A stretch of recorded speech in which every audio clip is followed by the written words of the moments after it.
Assalamualaikum warahmatullahi wabarakatuh. Perkenalkan, nama saya Kurtiono, NIM I1E018005. Nama saya Garat Novianto, NIM I1E018006. Nama saya Amar Ma'ruf, NIM I1E018013. Perkenalkan, nama saya Muhammad Riza Aditya, NIM I1E018046.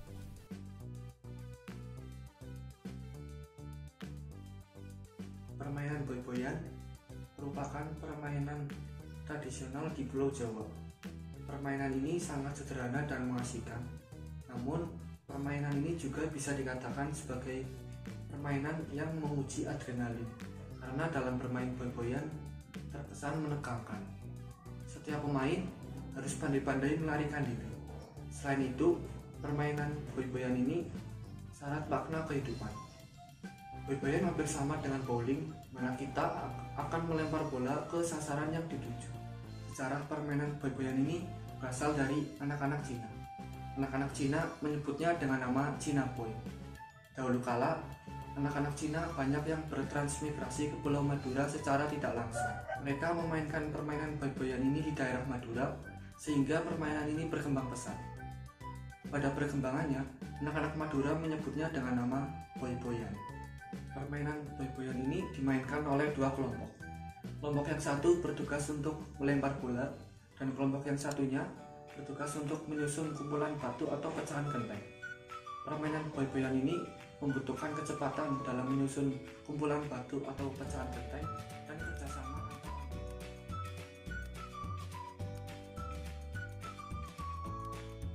Sarana prasarana permainan boy-boyan. Yang pertama, bola kasti. Bola kasti maupun bola modifikasi digunakan sebagai alat utama untuk mengenai lawan maupun susunan genteng. Yang kedua, pecahan genteng. Pecahan genteng maupun batu pipih serta pecahan asbes disusun dengan jumlah 10. Yang ketiga, kaos tim. Kaos tim digunakan untuk membedakan tim satu dengan tim lainnya. Yang keempat, stopwatch. Stopwatch digunakan untuk menghitung waktu permainan. Yang kelima, peluit. Peluit digunakan sebagai aba-aba dimulainya permainan maupun diakhirinya permainan boy-boyan. Yang keenam, meteran. Meteran digunakan untuk mengukur lapangan permainan boy-boyan. Yang ketujuh, kapur maupun tali rafia digunakan sebagai garis batas permainan boy-boyan. Yang kedelapan, papan skor. Papan skor digunakan untuk menghitung jumlah skor tim yang bertanding dalam permainan boy-boyan. Yang kesembilan, spidol. Spidol digunakan untuk mencatat poin untuk di papan skor. Yang terakhir, lapangan boy-boyan. Lapangan boy-boyan digunakan sebagai tempat berjalannya permainan boy-boyan dari awal sampai akhir.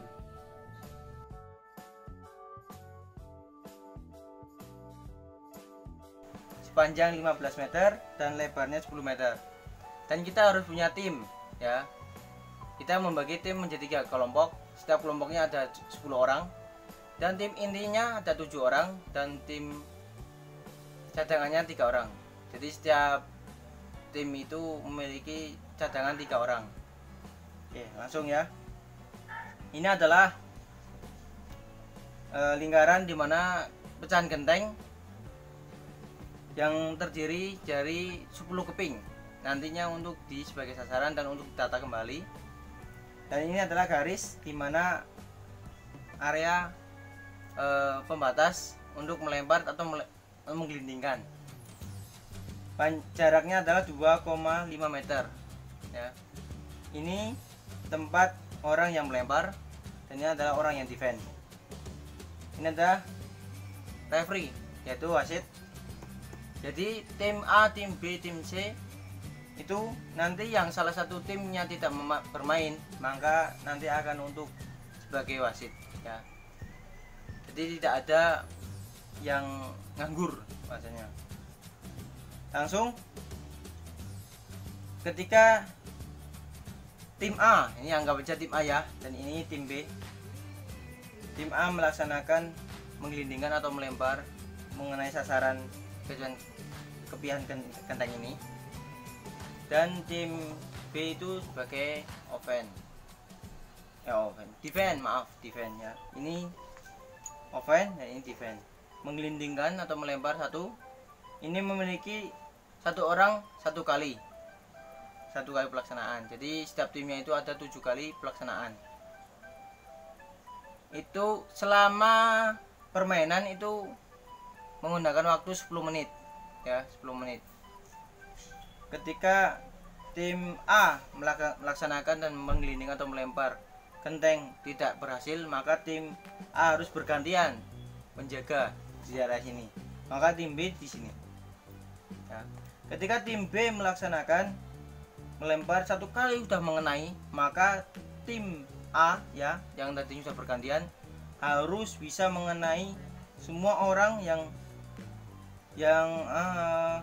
melakukan offense atau penyerangan untuk menata keramik atau kocan genteng yang di sini yang sudah roboh untuk ditata kembali, sehingga tim yang di sini yang menjaga defense mau formasinya di sini, untuk yang pertamanya di sini. Nanti formasinya terserah ya. Ini menyebar sehingga untuk yang offense itu berhati-hati jangan sampai terkena bola dari yang defense ya. Untuk yang kena bola, maka orangnya harus keluar, tidak boleh bermain lagi dan tidak boleh menjadi cadangan. Kalau kena satu menjadi masih sisa 6, kena 2 masih sisa 5. Itu. Ketika selama 10 menit tim A bisa menyelesaikan atau tim B bisa menyelesaikan mendirikan, maka poinnya ada 5. Jika tim yang offense atau menyerang tidak berhasil mendirikan pesan genteng, maka tim defense memiliki poin 5 ya, seperti itu. Selama 10 menit itu terus berjalan. Ketika berhasil, tim A berhasil menyelesaikan, maka diulang lagi. Tim A harus mengawali ya, tidak membimpa lagi, mengawali untuk melakukan menggelinding atau melempar duluan. Dan nanti tim B nya harus defend lagi ya, bentar, menjaga lagi. Dalam intian ini, ketika defend untuk mengenai yang offense, yang melempar, maksudnya yang menjaga untuk menyusun keramik, tidak boleh berlari-lari sambil memegang bola. Jadi harus ketika mau melempar harus dalam posisi berdiri ataupun duduk dan tidak lari, tidak berpindah tempat, kecuali tidak memegang bola. Itu lari-lari terserah, bebas ya, selama di area sini.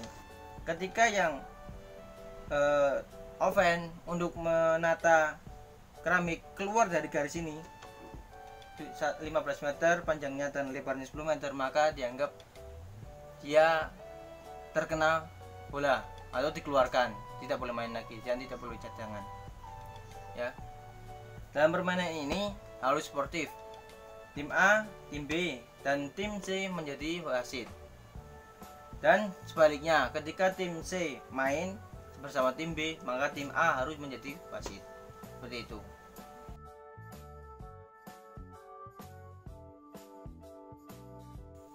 Pedoman penskoran. Perolehan poin pertandingan. Jika menang akan mendapatkan 5 poin. Seri akan mendapatkan 3 poin dan kalah akan mendapatkan 1 poin. Tim dengan perolehan poin terbanyak adalah pemenangnya. Yang kedua, jika pada akhir pertandingan terdapat tim yang memperoleh poin yang sama pada peringkat terakhir, maka akan diadakan pertandingan ulang dengan mewakilkan 3 orang yang belum pernah bermain. Jika dalam tim tersebut sudah bermain semua, maka tim tersebut boleh menentukan siapa yang akan melaksanakan pertandingan ulang. Pada pertandingan ulang hanya akan menggelindingkan bola untuk mengincar susunan genteng hingga roboh. Tim yang berhasil merobohkan susunan genteng 2 kali terlebih dahulu, maka itulah tim yang memenangkan pertandingan. Yang ketiga, tim dengan perolehan poin paling sedikit atau paling kecil, maka tim tersebut akan mendapatkan hukuman ice breaking. Sekian dari saya. Terima kasih. Wassalamualaikum warahmatullahi wabarakatuh.